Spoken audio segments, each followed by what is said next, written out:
Big Boss day 90 Saturday episode promo ఒకటిలో గ్రాండ్గా డాన్సర్తో నాగ్ సార్ ఎంట్రీ ఇస్తారు.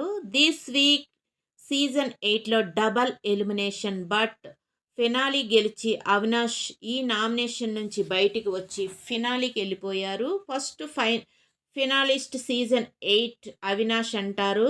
ఈవేళ కొందరికి గోల్డ్ టికెట్, కొందరికి బ్లాక్ టికెట్ ఇస్తాను అంటారు. నిఖిల్, ఈ హౌస్లో ఎవరికి బ్లాక్ టికెట్ వస్తుందో గెస్ చేయి అంటే, నాకు తెలియదు సార్ అంటే, అందుకనే నేను చెబుతాను సేఫ్ గేమ్ ఆడవద్దని అని నాగ్ సార్ నిఖిల్తో అంటారు. రోహిణి, గేమ్ వైజ్ చూస్తే పృథ్వీకి ఇస్తాను సార్ అంటే, నాగ్ సారు గౌతమ్కి ఎన్ని ఛాన్స్ అంటే 4 ఛాన్స్ అంటే, మరి గౌతమ్కి ఎందుకు ఇవ్వకూడదు అని సార్ అడుగుతారు. ఫస్ట్ నుంచి తను చెప్పిన పాయింట్ నేను ఆడను, తను ఆడతానని కాన్ఫిడెన్స్ ఉంది కదా అంటే, తను అంటే ఎవరని పృథ్వీ అడుగుతారు. నేను అంటే అడిగింది గౌతమ్కి, పృథ్వీ